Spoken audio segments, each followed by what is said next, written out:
Sexto passo. Prontificamo-nos inteiramente a deixar que Deus removesse todos esses defeitos de caráter. Este é o passo que separa os adultos dos adolescentes.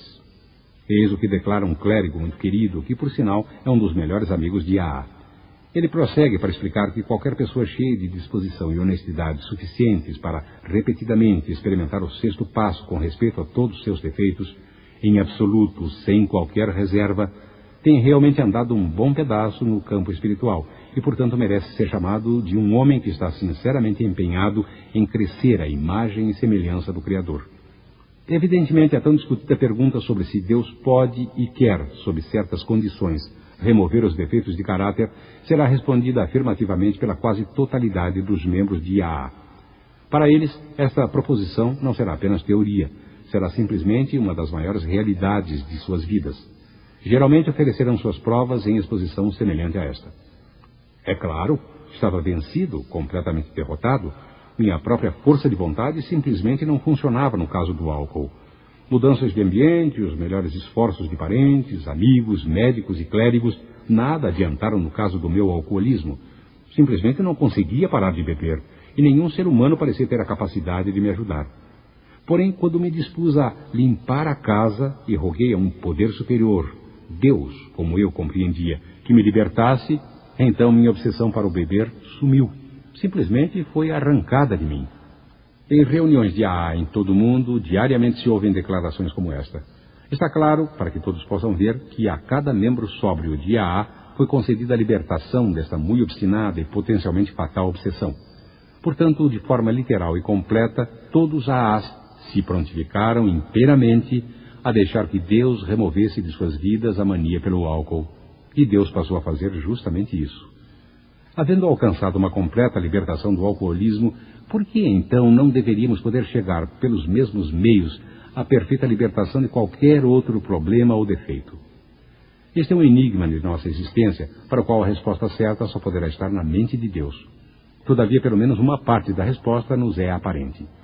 Quando homens e mulheres derramam tanto álcool para dentro de si, destroem suas vidas e cometem um ato totalmente antinatural, contrariando seu desejo instintivo de autopreservação para assim estar resolvidos à autodestruição. Atuam contra seu instinto mais profundo. Por estarem humilhados pela terrível surra administrada pelo álcool, a graça de Deus pode neles penetrar e expelir sua obsessão. Aqui, então, seu poderoso instinto de viver pode cooperar plenamente com a decisão do Criador de lhes dar nova vida. Pois tanto a natureza quanto Deus abominam o suicídio. Porém, a maioria de nossas outras dificuldades não se enquadram de forma alguma em tal categoria. Por exemplo, toda pessoa normal quer comer, reproduzir-se, ser alguém dentro da sociedade em que vive e deseja estar razoavelmente protegido e seguro enquanto tenta conseguir estas coisas. De fato, Deus o fez assim. Ele não criou o homem para se destruir pelo álcool, e sim lhe deu os instintos para ajudá-lo a se manter vivo. Não há qualquer indicação, pelo menos nesta vida, de que nosso Criador queira que eliminemos totalmente nossos impulsos instintivos. Pelo que sabemos, em nenhum lugar consta que Deus tenha eliminado completamente em algum ser humano todos os seus impulsos naturais. Visto que a maioria de nós nasceu com abundância de desejos naturais, não é de se admirar que frequentemente permitamos que excedam bastante seu propósito pretendido. Quando nos impelem cegamente, ou quando, obstinadamente, exigimos que nos deem mais satisfações e prazeres do que é possível ou do que merecemos, estamos num ponto em que nos afastamos do grau de perfeição que Deus deseja para nós aqui na Terra. Esta é a medida de nossos defeitos de caráter, ou, se preferirmos, de nossos pecados. Se pedirmos, Deus certamente perdoará nossas negligências. Porém, em nenhum caso nos torna brancos como a neve e nos mantém assim sem a nossa cooperação. Isso é uma coisa que nós mesmos devemos estar dispostos a procurar. Ele quer apenas que tentemos, da melhor maneira possível, progredir na edificação do caráter. De modo que o sexto passo, prontificamo-nos inteiramente a deixar que Deus removesse todos esses defeitos de caráter, é a maneira do A.A. expor a melhor atitude possível que se pode tomar para dar um começo nesta obra de toda uma vida. Isto não quer dizer que esperamos que todos os nossos defeitos de caráter sejam eliminados, como foi nossa compulsão de beber. Alguns deles podem ser eliminados, mas com a maioria teremos de nos contentar com uma melhora que requer paciência. As palavras-chave, prontificamo-nos inteiramente, frisam o fato de querermos conseguir o melhor que conhecemos ou que podemos vir a conhecer. Quantos de nós têm este grau de disposição? Em sentido absoluto, praticamente ninguém o tem. O melhor que podemos fazer, com a maior honestidade possível, é tentar tê-lo. Mesmo assim, até os melhores dentre nós descobrirão, para sua consternação, que sempre existe um ponto que nos prende, um ponto em que dizemos: não, ainda não posso me livrar disto. E com frequência pisaremos em terreno ainda mais perigoso quando lamuriamos: a isto jamais renunciarei. Tal é a capacidade de nossos instintos de se excederem. Seja qual for a distância que tenhamos percorrido, sempre teremos desejos que contrariam a graça de Deus. Alguns que julgam ter progredido bastante poderão discordar. Portanto, vamos tentar refletir um pouco mais sobre isso. Quase toda pessoa deseja se livrar de seus empecilhos mais salientes. Ninguém quer ser tão orgulhoso para ser desprezado como um fanfarrão, nem tão ambicioso para que o chamem de ladrão. Ninguém quer ter o rancor capaz de levá-lo ao homicídio, nem lascívia para violentar, e nem gula que lhe arruine a saúde. Ninguém quer sofrer a crônica dor da inveja ou ser paralisado pela preguiça. É claro que a maioria dos homens não tem estes defeitos a níveis tão altos. Nós, que temos escapado destes extremos, somos capazes de nos congratular. Mas podemos? Afinal de contas, não foi o interesse próprio que nos permitiu escapar? Não se requer muito esforço espiritual para evitar os excessos que, de qualquer forma, nos trariam castigo. Porém, quando encaramos os aspectos menos violentos destes mesmos defeitos, neste caso, em que pé estamos? O que precisamos reconhecer agora é que nos regozijamos com alguns de nossos defeitos. Adoramo-los realmente. Quem, por exemplo, não gosta de sentir-se um pouquinho superior ao outro, ou mesmo bastante superior? Não é verdade que gostamos de deixar que a avareza se faça passar por ambição? Parece impossível pensar em gostar da lascívia. Mas quantos homens e mulheres falam em amor da boca para fora e acreditam naquilo que dizem, para que possam esconder a lascívia num canto escuro de suas mentes? E mesmo ficando dentro dos limites convencionais, muitas pessoas precisam admitir que suas excursões sexuais imaginárias são capazes de adornar-se como sonhos românticos. O rancor hipócrita também pode ser agradável.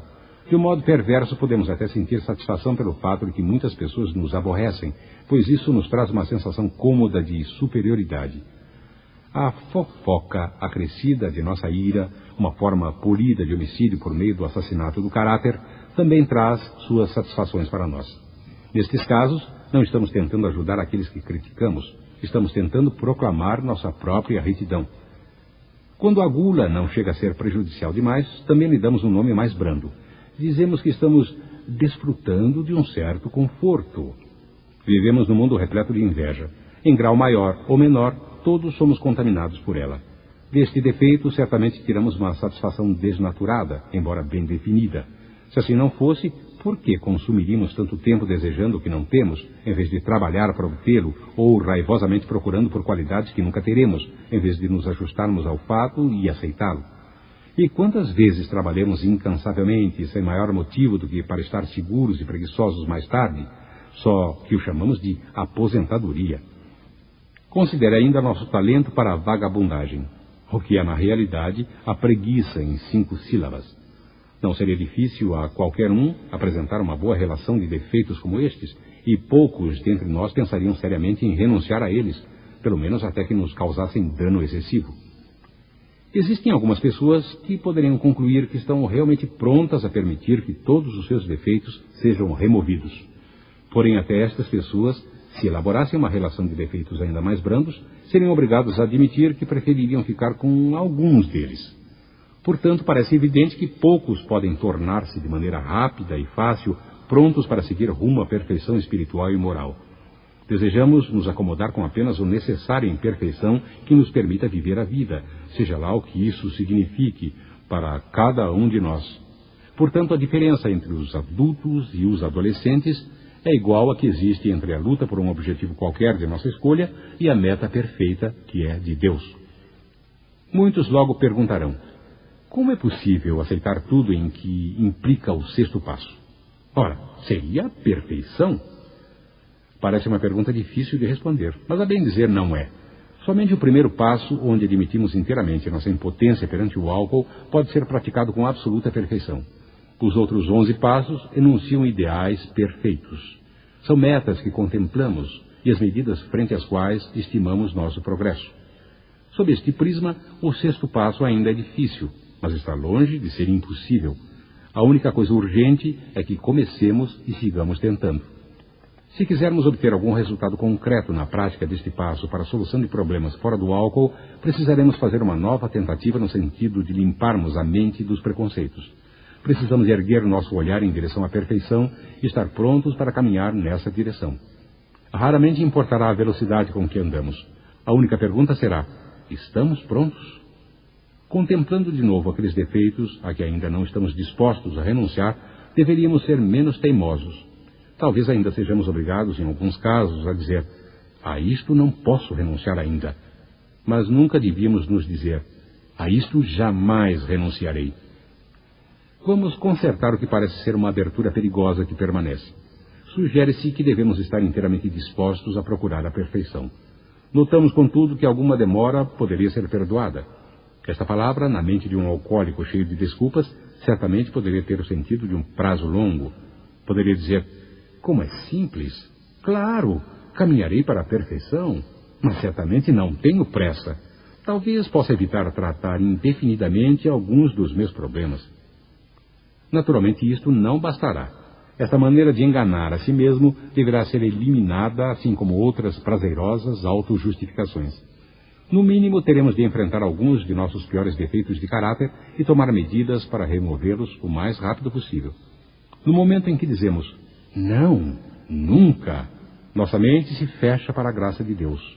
A demora é perigosa e a rebelião pode ser fatal. Este é o ponto exato em que teremos de abandonar os nossos objetivos limitados e avançarmos em direção à vontade de